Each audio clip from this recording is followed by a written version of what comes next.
بسم اللہ الرحمن الرحیم۔ السلام علیکم ورحمۃ اللہ وبرکاتہ۔ نحمدہ ونصلی ونسلم علی رسولہ الکریم، اما بعد، فاعوذ باللہ من الشیطان الرجیم، بسم اللہ الرحمن الرحیم۔ دانش اسٹوڈیو کی جانب سے آج ہم بہت ہی اہم اور خاص پروگرام کی طرف ایک قدم لے کر بڑھے ہیں۔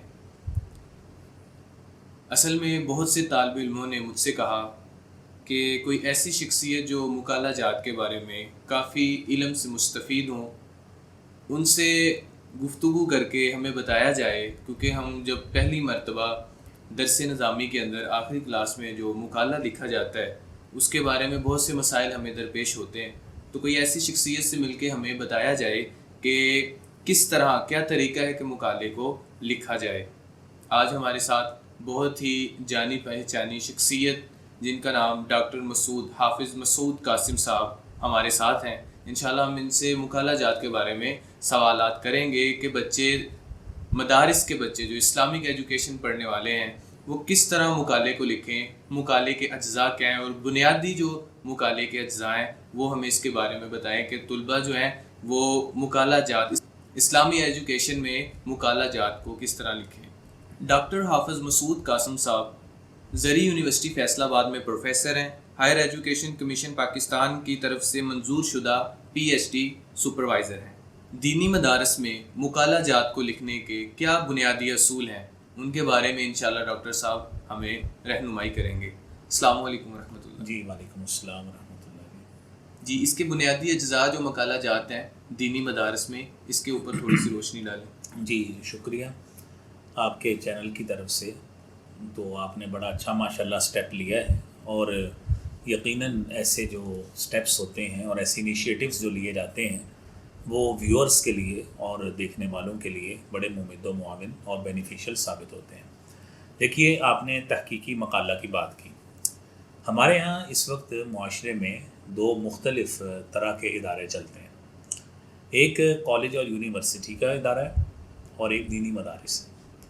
جہاں تک یونیورسٹی میں تحقیقی مقالہ جات یا ریسرچ تھیسس لکھنے کا تعلق ہے، تو ان میں اس کی حیثیت تو پارٹ اینڈ پارسل کی ہے، ایک لازمی جز ہے، اور کوئی بھی پوسٹ ماسٹرز جو ہے وہ ڈگری اس وقت تک، یعنی ایم ایس کی یا پی ایچ ڈی کی ڈگری اس وقت تک پوری نہیں ہوتی جب تک تھیسس جو ہے وہ نہیں لکھا جاتا۔ جی، دینی مدارس میں یہ ایک بہت اچھا دینی مدارس نے انیشیٹو ایک لیا ہے، بڑا احسن اقدام ہے کہ وہ بچہ، وہ دینی طالب علم جو ان کے پاس ایک بچہ 5-6 سال لگاتا ہے، تو وہ آگے وہ مارکیٹ میں ایسا بچہ آگے پروڈیوس کریں جو بچہ ریسرچ کے لحاظ سے، تحقیق کے لحاظ سے ایک ویل ایکوپڈ ہو، اور بچے کو جب اس نے معاشرے میں مسائل بتانے ہیں اور لوگوں کو مختلف چیزیں بتانی ہیں، اس کو خود پتہ ہو کہ بکس کو کیسے کنسلٹ کیا جاتا ہے، لائبریری میں کتابیں کیسے دیکھی جاتی ہیں، علماء سے، اہل علم سے کس طرح ملا جاتا ہے، انٹرویوز کیسے کیے جاتے ہیں، یہ تمام باتیں وہ ہیں جو ریسرچ کا حصہ ہیں۔ دیکھیں، جہاں تک تحقیق کا تعلق ہے تو ہمارے پاس قرآن کریم کی سورہ حجرات کی آیتیں، یا ایھا الذین آمنوا ان جاءکم فاسق بنبأ فتبینوا، اے ایمان والو، اگر کوئی فاسق تمہارے پاس کوئی خبر لاتا ہے تو تم اس کی تحقیق کر لیا کرو۔ تو گویا تحقیقی مقالہ میں اس کو تحقیقی مقالہ کہتے ہی اس لیے ہیں کیونکہ اس میں جب بھی آپ کوئی بات اس میں کسی کی کوٹ کرتے ہیں تو اس کا ریفرنس اور حوالہ دینا پڑتا ہے، جو تحقیق کا بنیادی اصول ہے۔ اگر آپ کسی چیز کو بھی ریفرنس کے بغیر کریں گے تو اس چیز کا نہ ہی اس سب میں ویٹ ہوتا ہے، نہ ہی آپ کی بات میں کوئی وزن ہوتا ہے، اور نہ ہی جو سننے والا ہے آپ کی بات اس پہ کوئی اثر رکھتی ہے، کیونکہ وہ ریفرنس لیس بات ہوتی ہے۔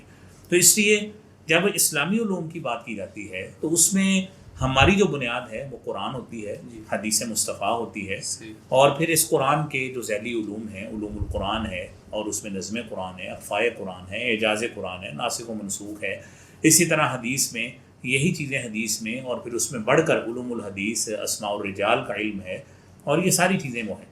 اس کی باقاعدہ جو محدثین نے، مفسرین نے، اور پھر اس طرح فقہ کے میدان میں فقہاء نے جو کتابیں لکھی ہیں، فتاوی جات لکھے ہیں، ان ساری چیزوں کو کنسلٹ کرنا، بنیادی طور پر ان کے ریفرنس کوٹ کرنا اپنے ٹاپک کے مطابق ہے، یہ بڑی اہمیت ہے۔ یعنی کہ سب سے پہلا اور مین سٹیپ جو ہے وہ مکالمے کے اندر کہ سب سے پہلے جو ہے نا وہ ریفرنس حوالہ جو ہے وہ بہت زیادہ ضروری ہے؟ نہیں، ہم اس کی بنیاد پہ ہی ساری چیز ہوتی ہے. تحقیقی مقالے میں ہم اب اسٹیپ وائز چلتے ہیں.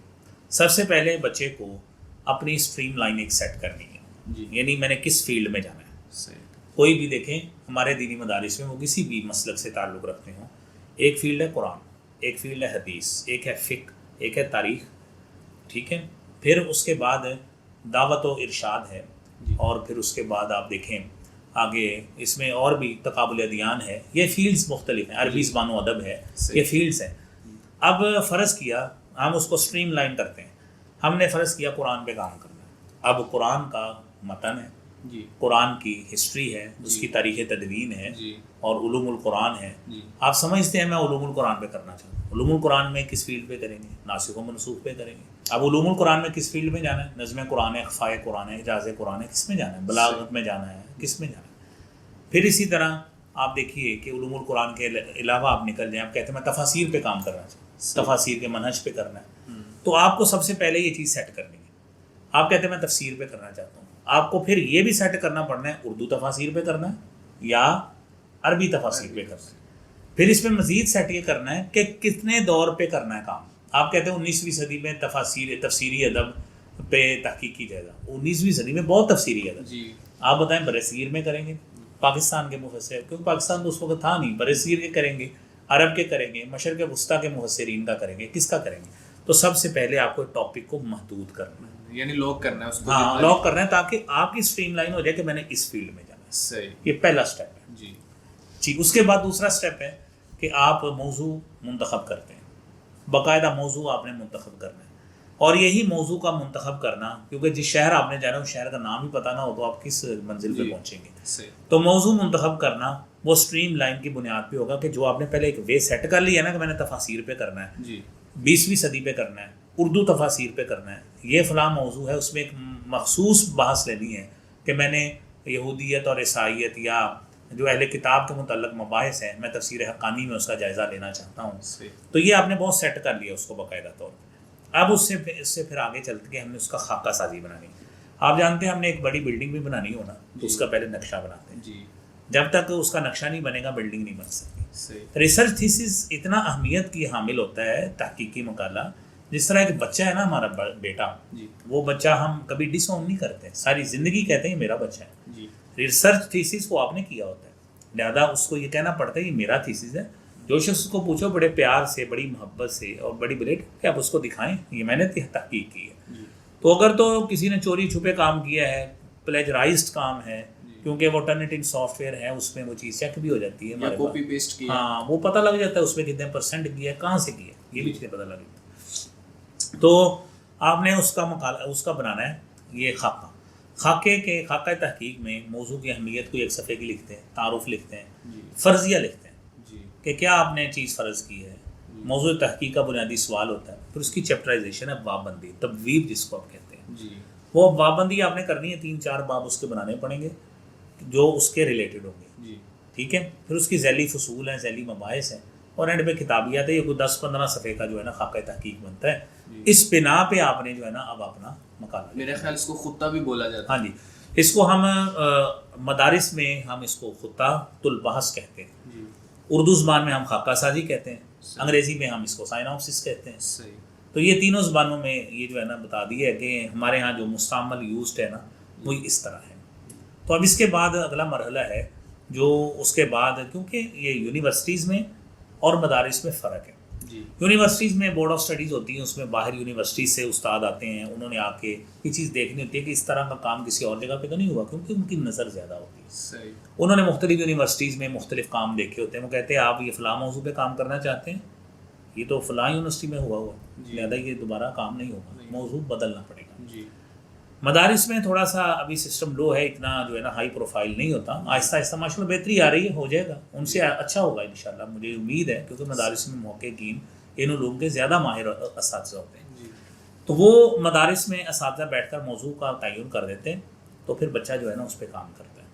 اچھا ڈاکٹر صاحب، خاکہ تحقیق کے بنیادی اجزاء کیا ہیں جس کو ایک طالب علم لکھتے ہوئے جو ہے نا ان تمام چیزوں کو ملحوظ خاطر رکھے گا؟ جی بالکل. دیکھیے خاکہ تحقیق میں ایک بڑی اہم بات ہوتی ہے کہ آپ نے موضوع کا تعارف کرانا ہے. موضوع وہ ہے کیا.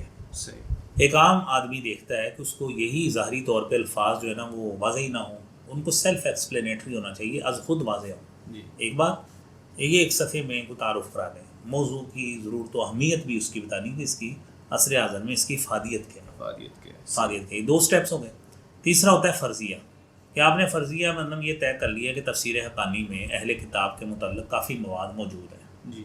فرضیہ لکھ لیا. جی. پھر ریسرچ کویسچن ہے, وہ فرضیہ ہے, ریسرچ کویسچن اس کو سوالیہ انداز میں لکھتے ہیں. صحیح. ٹھیک. اس میں بڑی اہم بات ایک ہوتی ہے سابقہ تحقیقی کام کا جائزہ. صحیح. کہ آپ کہیں گے کہ اہل کتاب کے حوالے سے اگرچہ فلاں کتاب بھی موجود ہے, اہل کتاب کے حوالے سے فلاں تفسیر میں بھی مبحث موجود ہے, اہل کتاب کے حوالے سے فلاں بھی موجود ہے, لیکن جو میری تحقیق ہے نا, میری تحقیق جی. وہ سابقہ تحقیقات سے اس تناظر میں اور ان زاویوں میں مختلف ہوگی, اور یہ نئی چیز ہوگی جو کہ قارئین کے لیے میں پیش کروں گا. صحیح.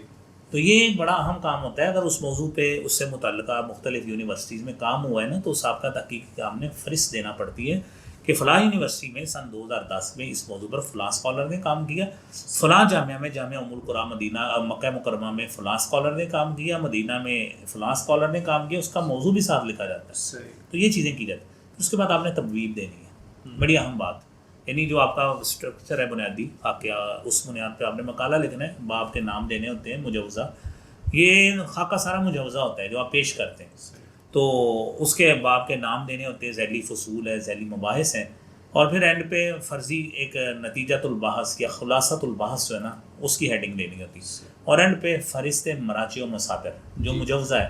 آپ سمجھتے ہیں کہ میرا سیرت پہ کام ہے, تفسیر پہ کام ہے, تو اس سے ریلیٹڈ جو 40-50 کتابیں جن سے آپ سمجھتے ہیں کہ میں اس سے کنسلٹ کر سکتا ہوں, جس سے استفادہ استفادہ کرنا ہو جس سے, بالکل, تو وہ آپ جو ہے نا وہ کر سکتے ہیں. یہ آخر پہ انتصاب بھی لکھتے ہیں کچھ طالب علم. یہ انتصاب آخر پہ نہیں ہوتا, یہ یونیورسٹیز کے اپنے پیٹرن ہیں, جامعات کے اپنے پیٹرن. اس میں شروع میں ہوتا ہے وہی مثلاً سب سے پہلے ایک حلف نامہ ہوتا ہے محقق کی طرف سے. پہلے بسم اللہ ہوگی. جی. بسم اللہ سے چیزیں کیونکہ شروع کی جاتی ہیں. حلف نامہ محقق کی طرف سے ہوتا ہے کہ میں نے اس میں وہ جو ہے نا وہ ڈبلنگ نہیں کی, نقل نہیں ماری, میرا نیا کام ہے. ٹھیک ہے. ایک سپروائزر کی طرف سے ہوتا ہے, مشرف کی طرف سے, جس نے بتانا ہوتا ہے کہ میں واقعتاً اس بات کا اقرار کرتا ہوں کہ اس نے میری نگرانی میں کیا, خود کیا, اس سے نہیں کروایا. تو اس پہ ہدیہ تشکر بھی ہوتا ہے جس سے اس نے فائدہ لیا ہوتا ہے, اساتذہ سے, لائبریریوں سے, مختلف مکتبات سے, اہل علم شخصیات سے. اسی میں ہی پھر ایک صفحہ ہوتا ہے انتصاب کا. یہ ابتدا میں لگتا ہے, آخر میں نہیں, ابتدا میں ہوتا ہے. یعنی ابتدائی جو صفحات ہوتے ہیں نا, ان میں عموماً رومن ان سے یا ابجد حوض حتی کلمن الف ب جیم دال, یہ صفحات ہوتے ہیں. جو روٹین کے صفحات ہیں وہ ان پہ نہیں ہوتے. تو یہ چیزیں, یہ مقدمے میں چیزیں ہوتی ہیں ساری, اور مقدمے میں فہرست بھی ہوتی ہے, تھیسس کا حصہ ہوتا ہے, مقالے کا حصہ ہوتا ہے, تفصیلی مقالے. صحیح. بہت بہت شکریہ. ہم ڈاکٹر صاحب کے بہت زیادہ مشکور ہیں کہ انہوں نے اپنے بہت سے قیمتی وقت میں سے ہمیں جو بہت ساری جو ہماری مسائل سے ہمیں ضرورت تھی, اور ہم بہت زیادہ مستفید ہوئے. اللہ تعالیٰ خوش رکھے آپ کو. جزاکم اللہ خیر واسطہ جزا. اسی طرح ہم اپنے پروگرام کا اختتام کرتے ہیں. اپنے ارد گرد نواح کے ساتھیوں کا خاص خیال رکھیں. السلام علیکم ورحمۃ اللہ. اللہ حافظ.